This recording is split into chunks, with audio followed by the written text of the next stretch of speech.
People of the world, welcome to Send It Rising. Today, the main story is how a gunman arrived at an influencer's house. She obviously did not know him, only barely through his username on TikTok, and a firefight ensued between him and her father. Luckily, his gun jammed. There was chasing, and in the end, the stalker, if we can call him that, lay dead. Eric Rohan, Justin 18 of Elliott City, Maryland. Ava Majorie was the influencer. So I know that you may be thinking that getting fame and fortune is pretty good. As someone who has achieved a very, very small percent of that, let me tell you, there's a lot of folks out there with mental illness that are struggling, and things are not always going well in their life, and they use their anonymity online to vent frustrations. And those frustrations can sometimes turn violent, as we saw in this particular case. It's very sad and unfortunate. So as you intend things into the universe, make peace with the fact that we do live in an environment that sometimes can go in this direction. So be cognizant of that as you move forward. It's just so sad, and in many ways unpreventable. If you are an influencer and you just create content, you could argue that the content itself has some sort of effect on the different people that arrive to that content. Okay, fine, but ultimately it's all victim blaming, because folks should be able to create whatever kind of content they want, and we should evolve into a nonviolent society. It's that simple, and I only pray that we do.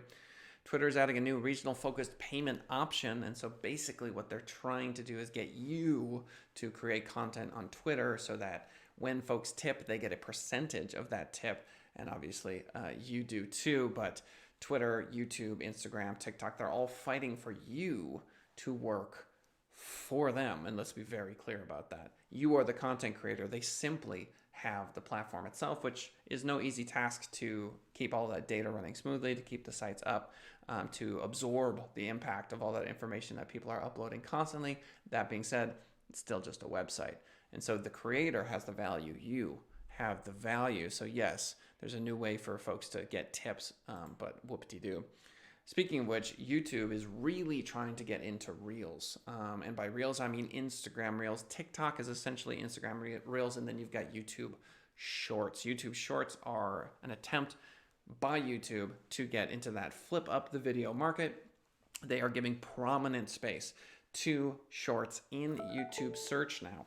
What this tells us is that it is incredibly important to YouTube for them to get that traffic, because many people will spend 30 minutes watching 60-second videos. Vine was onto something, but they were a little too early to the game. Meta is announcing a new mission statement. This is all just more corporate, I don't want to say nonsense, but kind of corporate nonsense. They started with move fast and break things. Move fast with stable infrastructure was next. Make the world more open and connected became give the people power to build community and bring the world closer together, which is a mouthful. And that evolved into bring the world closer together. And now, we've got this thing that Zuckerberg's talking about, which is Metaverse metamates me. I did a TikTok on this, tiktok.com/senditrising if you want to check it out. But Metaverse, obviously, is the VR environment that people are going to be spending a lot of time. Metamates are your colleagues at Meta, and me is you. And so the idea is all hail the metaverse, which is kind of weird. This virtual reality, they want to make it heaven, but the issue is that when you go into the metaverse or Horizon Worlds, which is Facebook's sort of like place where you can go, they had to literally create safe spaces around the avatars. So think about that. There's call it 4 feet of space where you can't get into that avatar space because people were doing what people do in anonymous environments, which is act like morons. So anyway, they're creating safe spaces, and yet we're supposed to put that in front of yourself and even in front of your colleagues, which to me is just this sort of absurd backwards logic thing. It doesn't make any sense. Metaverse metamates me. Yikes. So keep on trudging along, workers. You can do it. We'll build the metaverse together. I don't know. It doesn't work for me. I can't imagine it works quite well for the people working at Meta either, where they're going, really, this is supposed to motivate me. I'm supposed to be motivated by the fact that we put the metaverse above my colleagues. This makes no sense. Google's smart canvas vision for workspace is bringing a pageless interface to docs. This is interesting because imagine a Word doc or say a Google doc, where as you scroll down, there's an Excel spreadsheet, but it's not just printed, it's interactable. That's not the word. You can interact with the Excel spreadsheet within the Word doc, if you will, which is to say that imagine one doc that incorporates PowerPoint, Word, and Excel. That's the general idea. And obviously I'm using Microsoft language because I've used those for years, but the Google Doc language, whatever that happens to be, slides, spreadsheets, and whatever the third one happens to be. Interesting. I think this is fascinating technology. We'll see how this evolves. And finally, there's an app called Google Arts and Culture that I downloaded, took a picture of myself, and it pulled up an image of someone who looks vaguely like me. That's what it's supposed to do. You take a picture of yourself and it goes, okay, we're going to scour the art archives and we're going to show you something that looks similar to the picture you took.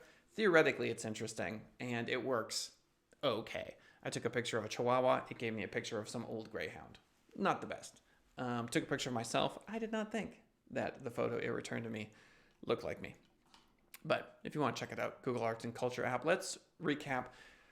Fame may not be what you think it is. Most famous people will tell you that. I mean, essentially walking down the street and taking, 9 selfies gets old, And then, of course, you've got insane people. It might only be 1% of the population. It might be 5%, whatever it happens to be. But when I say insane, I mean totally insane.